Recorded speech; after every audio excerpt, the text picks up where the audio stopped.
আসসালামু আলাইকুম। অবিরাম বাংলা সংবাদে সবাইকে স্বাগত জানাচ্ছি। ফাতিহা শাফি। শুরুতেই বিআরবি কেবলস সংবাদ শিরোনাম। শেখ হাসিনাকে প্রত্যার্পণের অনুরোধ খতিয়ে দেখছে ভারত। শহীদ জিয়ার হত্যা মামলার আসামিকে ফেরত দেয়নি দিল্লি, অভিযোগ রিজভির। সামরিক আইনে মোজাফফরের বিচার জানালেন স্বরাষ্ট্রমন্ত্রী।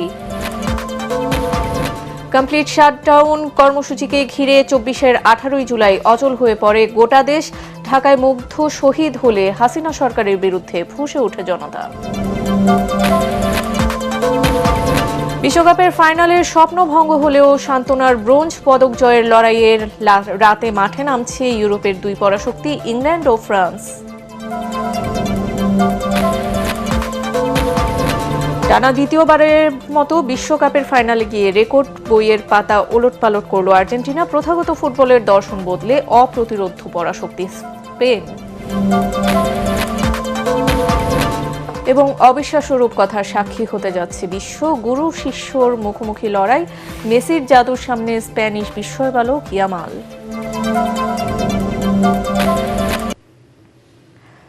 শুনছিলেন বিআরবি কেবল সংবাদ শিরোনাম, এবারে বিস্তারিত সংবাদ। সাবেক প্রধানমন্ত্রী শেখ হাসিনাকে প্রত্যার্পণে বাংলাদেশের অনুরোধ খতিয়ে দেখছে ভারত। শুক্রবার দিল্লিতে এমন কথা জানালেন দেশটির পররাষ্ট্র মন্ত্রণালয়ের মুখপাত্র রণধীর জয়সওয়াল। ভারতের রাজধানীতে ব্রিফিংয়ে সাংবাদিকদের প্রশ্নের জবাবে তিনি বলেন, ঢাকা থেকে এ বিষয়ে একটি অনুরোধ পেয়েছে দিল্লি, যা পর্যালোচনা করে দেখা হচ্ছে। আরেক প্রশ্নের উত্তরে জয়সওয়াল জানান, বাংলাদেশের স্বরাষ্ট্রমন্ত্রী দেশটিতে এক রাজনীতিক হত্যায় ভারতে আটক এক অভিযুক্তের প্রত্যার্পণে কোনো অনুরোধ করেছেন কিনা সেই বিষয়ে তার জানা নেই। Regarding Bangladesh, has there been any communication established between Bangladesh and India regarding, we are learning that Bangladesh has once again asked India to expedite Sheikh Hasina's extradition and return other accused person. And the fact is Sheikh Hasina has herself announced that she'll be returning to December. So any communication between both the countries regarding the same? We have received a request for extradition. This request, as we have said earlier as well, is under examination, and the request is being taken into consideration, giving the legalities that are involved and judicial processes that are involved.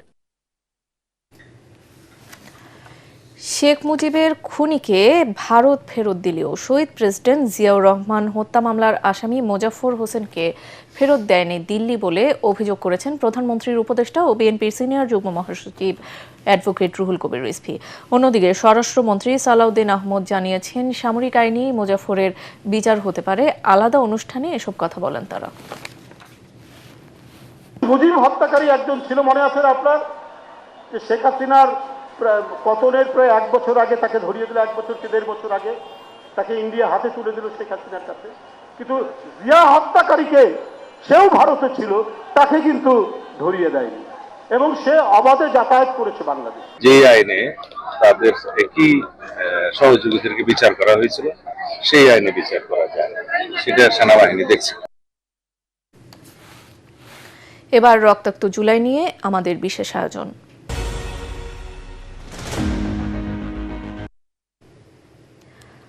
পানি লাগবে, পানি। মৃত্যুর আগ মুহূর্তে মুগ্ধর পানি বিতরণের সেই video দেশব্যাপী ছড়িয়ে পড়লে আঘাত লাগে জাতির বিবেকে। নড়ে যায় বছরের পর বছর ধরে গড়ে তোলা স্বৈরাচারের ক্ষমতার মসনদ। জুলাই যোদ্ধা সানজিদা আহমেদ তন্নি বলেন, ২৪-এর ১৮ই জুলাই পুলিশের গুলিতে মীর মাহফুজুর রহমান মুগ্ধ শহীদ হওয়ার পর সাধারণ মানুষ বুঝতে পারে হাসিনা সরকারের কাছে দেশের কোনো মানুষই নিরাপদ নয়। সব শ্রেণী পেশার মানুষ জীবন বাজি রেখে রাজপথে নেমে এসে যোগ দেয় ছাত্র জনতার আন্দোলনে। জুলাইয়ের সেই রক্তিম দিন নিয়ে দেখুন মুশফিকুর রহমানের রিপোর্ট। মৃত্যুর কয়েক মুহূর্ত আগে মুগ্ধর এই ভিডিও নাড়িয়ে দিয়েছিল গোটা জাতির বিবেককে। আন্দোলনের উত্তপ্ত মাঠে মানুষের পিপাসা মেটাতে এক যুবকের পানি নিয়ে মানবিক ছুটে চলা মুহূর্তেই থেমে যায় পুলিশের নির্মম বুলেটে। মুগ্ধর ইস্যুটাতে যেটা হয়েছে, সে যখন আন্দোলনরত শিক্ষার্থী এবং জনগণকে পানি বিতরণ করছে, তাকেও যখন টার্গেট করে হত্যা করা হয়, তখন আসলে মানুষের কাছে মনে হয় যে আসলে কেউই আমরা সেফ না, আমরা সাধারণ মানুষ হই আর যাই হই। মানে আমাদেরকে ওরা টার্গেট করছে, আমরা যদি এদের সিম্প্যাথি দেখাই তাহলেও আমাদেরকে টার্গেট করা হবে। জনতার মনের ক্ষোভ পৌঁছায় চরমে। ছাত্র জনতার সাথে ব্যবসায়ী, শ্রমিক, হকার, দিনমজুর সহ সকল শ্রেণী পেশার মানুষ প্রতিরোধ গড়ে তোলে স্বৈরাচারের দুঃশাসনের বিরুদ্ধে। টিয়ার শেলের ধোঁয়াটা খুব হয়ে গেল, সবাই ছত্রভঙ্গ হয়ে গেল। মুগ্ধ ভাই হচ্ছে কাইন্ড অফ মানে উনি ওই জায়গাটার মধ্যে একা পড়ে যায় আর কি। মানে উনি আসলে যেহেতু ওনার কাছে অনেকগুলো পানির বোতল, উনি খুব বেশি দূরে যেতে পারে নাই। ঠিক সেই মুহূর্তে হচ্ছে উত্তরা ক্রিসেন্ট হসপিটালের একটু সামনে ওনার ঠিক মাথায় এসে গুলিটা লাগে আর কি। আন্দোলনটা সর্বপর্যায়ে মানুষকে হলো কানেক্ট করছে মুগ্ধ শাহাদাতের মধ্য দিয়ে। মানুষ পঙ্গপালের মতো হলো ছুটে এসেছে রাস্তায়, এবং এই যে ছুটে আসা, এই আশা হলো মানুষ এই দুঃশাসন থেকে মুক্তি চেয়েছেন। অতীতের মতো ভবিষ্যতেও হয়তো দেশে আন্দোলন সংগ্রাম চলবে, তবে বৈষম্য এবং দুঃশাসনের বিরুদ্ধে আপোষ না করে বুক চিতিয়ে লড়ে যাওয়া মীর মুগ্ধের আত্মত্যাগ অনুপ্রেরণা হয়ে থাকবে অনন্তকাল। মুশফিকুর রহমান, ATN বাংলা, ঢাকা। এবার আনোয়ার সিমেন্ট শীট বিশ্বকাপ সংবাদ।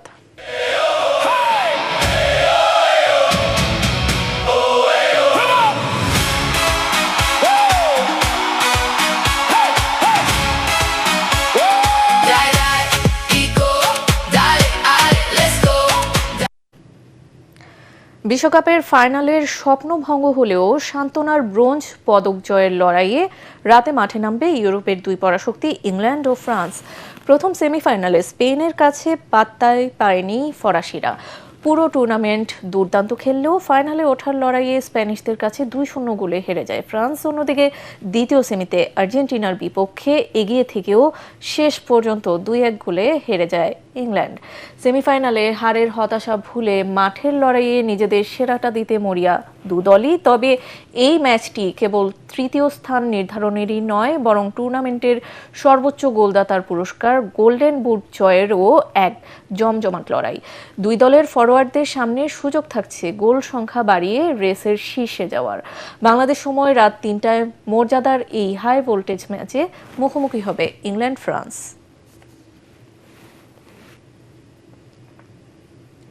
রেকর্ড বইয়ের পাতা ওলট পালট হয়ে গেল এবারের বিশ্বকাপে। টানা দ্বিতীয়বার বিশ্বকাপের ফাইনালে লিওনেল স্কালোনির আর্জেন্টিনা। 39 বছর বয়সেও মাঠ মাতালেন ফুটবলের খুদে জাদুকর লিওনেল মেসি। ভেঙে চুরমার 100 বছরের চেনা সব পরিসংখ্যান। সংখ্যায় সংখ্যায় আর্জেন্টিনার এই ঐতিহাসিক মহাকাব্যের গল্প জানাচ্ছেন রায়হান রাসেল। ফুটবল শুধু আবেগ আর কৌশলের খেলা নয়, ফুটবল কখনো কখনো বিশুদ্ধ গণিত।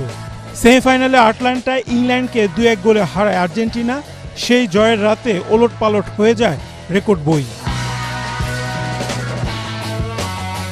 39 বছর বয়সে সেমিফাইনাল খেলে ইতিহাস গড়েন লিওনেল মেসি। মাঠ ছাড়েন রেকর্ডের নতুন এক রাজত্ব নিয়ে। চলতি বিশ্বকাপে আর্জেন্টিনা মানেই শেষ মুহূর্তের ঝড়। 55 মিনিটে ইংল্যান্ড গোল করে, এরপর ম্যাচের নিয়ন্ত্রণ নেয় আর্জেন্টিনা। শেষ আধা ঘন্টায় ইংল্যান্ডের পায়ে বল ছিল মাত্র 12%। বাকি 88% সময় বল নিজেদের কাছে রাখে আর্জেন্টাইনরা। এই চাপে ভেঙে পড়ে ইংলিশদের রক্ষণভাগ।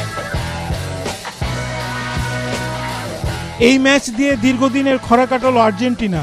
1986 সালের পর ট্রাইব্রেকার ছাড়া ইংল্যান্ডের বিপক্ষে এটি তাদের প্রথম জয়। দুই দলের 14টি লড়াইয়ে এখন সমান 6টি করে জয়।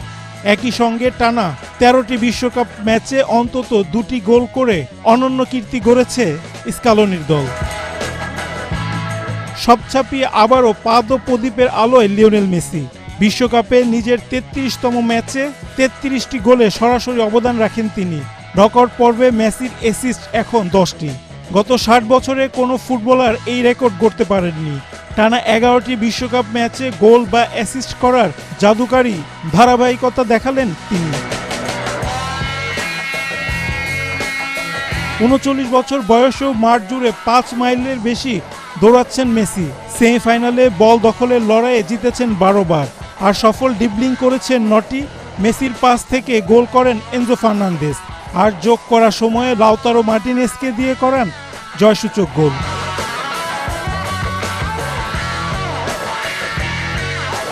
আর্জেন্টিনা এখন বিশ্বকাপ জয়ের শেষ প্রান্তে। ফাইনালে মাঠে নামলে 3টি বিশ্বকাপ ফাইনাল খেলার রেকর্ড স্পর্শ করবেন মেসি। আর্জেন্টিনার সামনে এখন টানা দুবার বিশ্বকাপ ট্রফি ছোঁয়ার হাতছানি। ইউরো চ্যাম্পিয়ন স্পেন বনাম কোপা জয়ী আর্জেন্টিনার এই ঐতিহাসিক লড়াই দেখতে এখন অধীর আগ্রহে অপেক্ষায় পুরো ফুটবল বিশ্ব। রায়হান রাসেল, এটিএন বাংলা। প্রথাগত স্প্যানিশ ফুটবলের দর্শন বদলে এক নতুন পরাশক্তি হিসেবে ফিফা বিশ্বকাপের ফাইনালে পা রেখেছে স্পেন। 2010 সালের পর প্রথমবার বিশ্বজয়ের দ্বারপ্রান্তে লা রোজারা। তবে এবারের গল্পটি কেবল ফাইনালে ওঠার নয়, পুরো টুর্নামেন্ট জুড়ে প্রতিপক্ষকে দমিয়ে রাখার এক অনন্য ট্যাকটিক্যাল মহাকাব্য। আরও জানাচ্ছেন রায়হান রাসেল। বিশ্বকাপের ফাইনালে স্প্যানিশদের রোড টু ফাইনালের যাত্রাটা কেবল কিছু ম্যাচ জয়ের গল্প নয়, বরং এটি লুইস দে লা ফুয়েন্তের নিখুঁত ট্যাকটিক্যাল মহাকাব্য।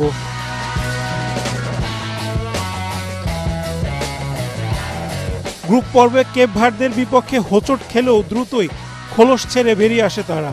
সৌদি আরব উরুগুয়েকে হারিয়ে গ্রুপ চ্যাম্পিয়ন হয়ে নকআউট পর্বে ওঠে লা রোজারা।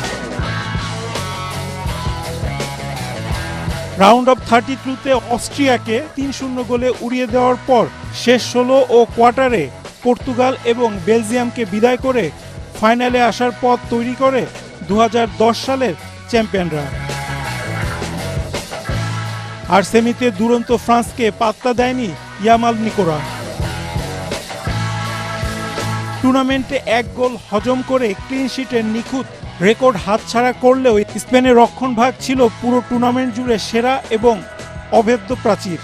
গোলপোস্টের নিচেও উনাই সিমন প্রতিপক্ষের আক্রমণ ভাগের সামনে এক দুর্বোধ্য দেয়াল। স্পেনের এই রূপান্তরের মূল কারিগর coach Luis de la Fuente. প্রথাগত ঘুম পাড়ানোর টিকি টাকার অবসান ঘটিয়ে তিনি দলকে খেলিয়েছেন আধুনিক ফাংশনাল এবং প্র্যাগম্যাটিক ফুটবল স্টাইলে। মাঝমাঠে পেদ্রি, দানি আলমো, মিকেল মরিনোর ত্রয়ী প্রতিপক্ষের উপর চাপ সৃষ্টি করেছে দম বন্ধ করা মিডফিল্ড ওভারলোড। সেমিফাইনাল শেষে ফরাসি অধিনায়ক কিলিয়ান এমবাপেও স্বীকার করতে বাধ্য হন স্পেনের কৌশলগত ফাঁদে আটকা পড়েছিলেন তারা। মাঠে এই রণকৌশল বাস্তবায়ন করেছেন একঝাঁক দুর্দান্ত ফুটবলার। রাইট উইংয়ে 18 বছর বয়সী বিস্ময় বালক লামিনে ইয়ামাল তার জাদুকরি ড্রিবলিংয়ে সেমিফাইনালে ফ্রান্সের বিপক্ষে পেনাল্টি এনে দেন। আর সেই সুযোগে টুর্নামেন্টের নিজের চতুর্থ গোলটি করে দলকে এগিয়ে নেন প্রধান গোল স্কোরার মিকেল ওয়ারজাবাল। রক্ষণের পাশাপাশি আক্রমণেও ত্রাস সৃষ্টি করেছেন রাইট ব্যাক পেড্রো পারো, যার বুলেট গতির ফিনিশিংয়ে স্পেনের ফাইনালের টিকিট নিশ্চিত হয়। কৌশল, তরুণদের গতি এবং অভিজ্ঞদের পরিপক্কতা সব মিলিয়ে স্পেন এখন আর মাত্র একটি জয় দূরত্বে। ইউরোপের পর বিশ্ব শাসন করার চূড়ান্ত মঞ্চে প্রস্তুত লা রোজারা। রায়হান রাসেল, এটিএন বাংলা। এক অবিশ্বাস্য রূপকথার সাক্ষী হতে যাচ্ছে বিশ্ব। 17 বছর আগে ক্যাম্প ন্যুয়ের ড্রেসিং রুমে ছোট্ট ইয়ামালকে গোসল করিয়েছিলেন তরুণ লিওনেল মেসি। সেই গুরু আর শিষ্যর মুখোমুখি লড়াই। বিশ্বকাপের ফাইনালে আর্জেন্টিনার সামনে এখন স্পেন। মেসির জাদুকরি ছোঁয়া কি রুখে দেবে স্প্যানিশ বিস্ময় বালক? নক্ষত্রদের এই ঐতিহাসিক মেলবন্ধনের রোমাঞ্চকর গল্প শোনাচ্ছেন মুশফিকুর রহমান। 2007 সালের এক শীতের রাত, বার্সেলোনার ড্রেসিং রুম একটি প্লাস্টিকের পানির টব, আর তার ভেতর শুয়ে থাকা কয়েক মাসের এক নিষ্পাপ শিশু। লাজুক হাসিতে সেই শিশুকে আলতো করে গোসল করাচ্ছেন 20 বছরের এক তরুণ। সেই লাজুক তরুণটি অন্য কেউ নয়, বিশ্বজয়ী লিওনেল মেসি। আর পানির টবের সেই শিশুটি, সে বর্তমানে বিশ্ব কাঁপানো স্প্যানিশ বিস্ময় বালক লামিন ইয়ামাল। ভাগ্য যেন এক অদ্ভুত নাট্যকার। 17 বছর আগের সেই অবাস্তব দৃশ্যই বিশ্ব ফুটবলে এখন সবচেয়ে বড় বাস্তবতা। সেই অবুঝ শিশুটি এখন স্পেনের কোটি ভক্তের নয়নমণি। সামনে বিশ্বকাপের ফাইনালের মহারণ। মুখোমুখি আর্জেন্টিনা আর স্পেন, মুখোমুখি বর্তমান বনাম ভবিষ্যৎ, মুখোমুখি লিওনেল মেসি বনাম লামিন ইয়ামাল। বিশ্বকাপের এই ব্লকবাস্টার ফাইনাল আর নিজের গুরুকে নিয়ে মুখ খুলেছেন স্বয়ং লামিন ইয়ামালও। নিজের অনুভূতি প্রকাশ করতে গিয়ে ইয়ামাল বলেন, সেই স্মৃতি এখনও তাকে নাড়া দেয়। আমি কখনোই মেসির সাথে নিজের তুলনা করতে চাইনি, তবে মেসির হাত থেকে নেওয়া সেই জাদুকরী ছোঁয়া আমি ভুলিনি। ফাইনালে তার মুখোমুখি হওয়া আমার জীবনের সবচেয়ে বড় স্বপ্ন পূরণ। ফুটবল বিশ্ব এখন বোধ হয়ে আছে এই নক্ষত্রদের মেলবন্ধনে। একদিকে আর্জেন্টিনার কামব্যাক কিং হিসেবে ব্যাক টু ব্যাক বিশ্বকাপ জেতার মিশন, অন্যদিকে স্পেনের টিকিটাকার জাদুতে বিশ্বজয়ের মুকুট পরার জন্য মরিয়া এক খ্যাপাটে তরুণ।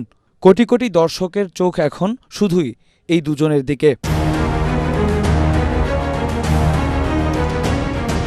বিশ্বকাপের মঞ্চে কি শেষ হাসি হাসবেন ৩৯ বছরের বুড়ো জাদুকর মেসি, নাকি গুরুর আশীর্বাদ মাথায় নিয়ে বিশ্বজয়ের নতুন ইতিহাস লিখবেন শিষ্য ইয়ামাল? উত্তর দেবে ফাইনালের সবুজ গালিচা আর রেফরির শেষ বাঁশি। তবে জয় জারি হোক, ফুটবল রোমান্টিকদের হৃদয়ে চিরকাল অমর হয়ে থাকবে ১৭ বছর আগের সেই ড্রেসিং রুমের গল্প। মুশফিকুর রহমান, এটিএন বাংলা।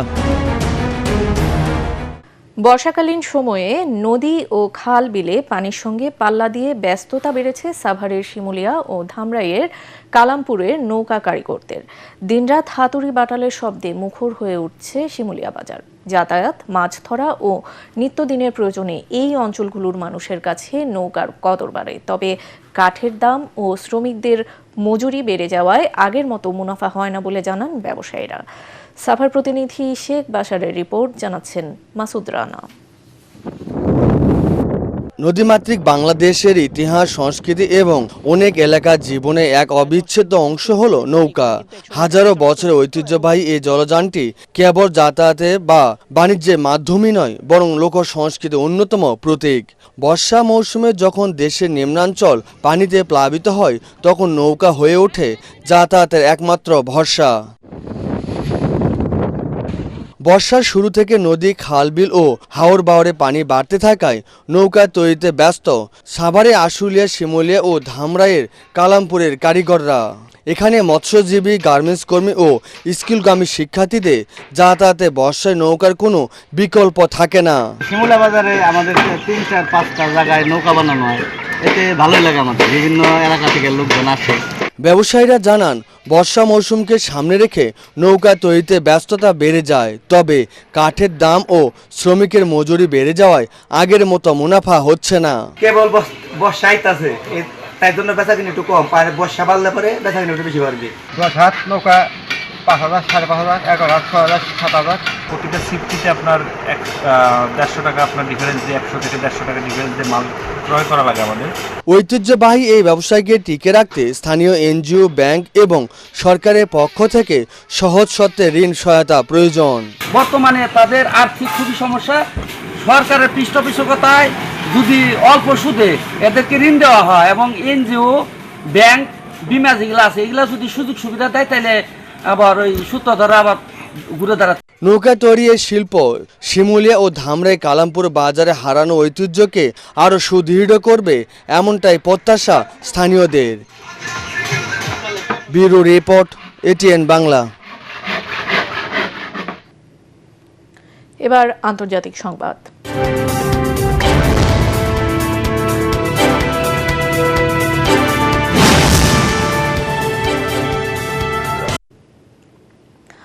যুক্তরাষ্ট্র ও ইরানের মধ্যে হামলা পাল্টা হামলা অব্যাহত রয়েছে। আল জাজিরার প্রতিবেদনে বলা হয়েছে, ইরানের ওপর টানা ৭মবারের মতো রাতের বেলা হামলা চালিয়েছে যুক্তরাষ্ট্র। এসব হামলায় যুদ্ধবিমান, ড্রোন ও যুদ্ধজাহাজ ব্যবহার করে দেশটির নজরদারি কেন্দ্র, অবকাঠামো, ভূগর্ভস্থ অস্ত্রাগার এবং সামরিক সক্ষমতা লক্ষ্যবস্তু করা হয়েছে। মার্কিন সেন্ট্রাল কমান্ড সেন্টকম জানিয়েছে, মার্কিন প্রেসিডেন্টের নির্দেশে ইরানের বিরুদ্ধে অভিযান অব্যাহত রয়েছে এবং একই সঙ্গে ইরানের বন্দরগুলোর ওপর আরোপিত নৌ অবরোধও কঠোরভাবে কার্যকর করা হচ্ছে। এদিকে কুয়েত ও জর্ডানে মার্কিন সামরিক ঘাঁটিতে ড্রোন হামলা চালিয়েছে ইরান।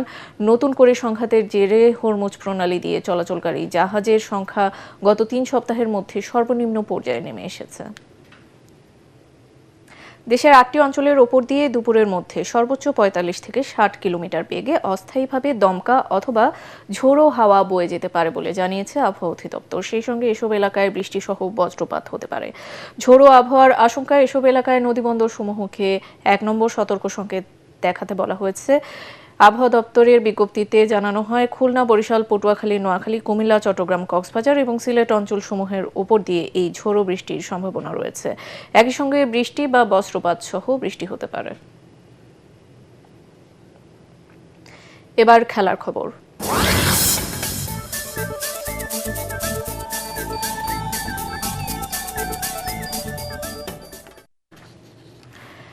বিশ্বকাপের ট্র্যাজেডি ভুলে আবারও ফুটবলে ফিরলেন নেইমার। বিশ্বকাপে নরওয়ের কাছে হেরে বিদায়ের পর জাতীয় দল থেকে অবসর ঘোষণা দেন ব্রাজিলের সর্বোচ্চ গোলদাতা। সেই ধাক্কা সামলে স্থানীয় সময় শুক্রবার বিকেলে শৈশবের ক্লাব সান্তোস এফসিতে যোগ দিয়েছেন তিনি।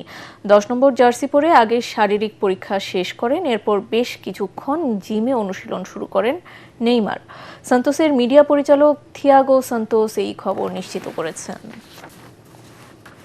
শেষ করার আগে বিআরবি কেবলস সংবাদ শিরোনাম আরও একবার। শেখ হাসিনাকে প্রত্যার্পণের অনুরোধ খতিয়ে দেখছে ভারত। শহীদ জিয়ার হত্যা মামলার আসামিকে ফেরত দেয়নি দিল্লি, অভিযোগ রিজভির। সামরিক আইনে মোজাফফরের বিচার জানালেন স্বরাষ্ট্রমন্ত্রী। কমপ্লিট শাটডাউন কর্মসূচিকে ঘিরে 24-এর 18 জুলাই অচল হয়ে পড়ে গোটা দেশ। ঢাকায় মুগ্ধ শহীদ হলে হাসিনা সরকারের বিরুদ্ধে ফুঁসে ওঠে জনতা।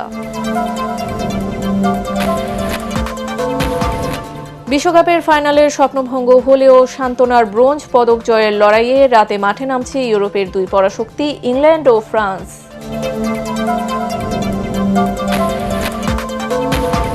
টানা দ্বিতীয়বার বিশ্বকাপের ফাইনালে গিয়ে রেকর্ড বইয়ের পাতা ওলটপালট করল আর্জেন্টিনা। প্রথাগত ফুটবলের দর্শন বদলে অপ্রতিরোধ্য পরাশক্তি স্পেন। এবং অবিশ্বাস্য রূপকথার সাক্ষী হতে যাচ্ছে বিশ্ব। গুরু শিষ্যের মুখোমুখি লড়াই, মেসির জাদুর সামনে স্প্যানিশ বিস্ময় বালক ইয়ামাল। পরবর্তী সংবাদ দেখার আমন্ত্রণ জানিয়ে এখনকার মতো শেষ করছি। আর ATN বাংলা সংবাদ ইউটিউবে দেখতে ব্রাউজ করুন youtube/ATN বাংলা নিউজ। ধন্যবাদ।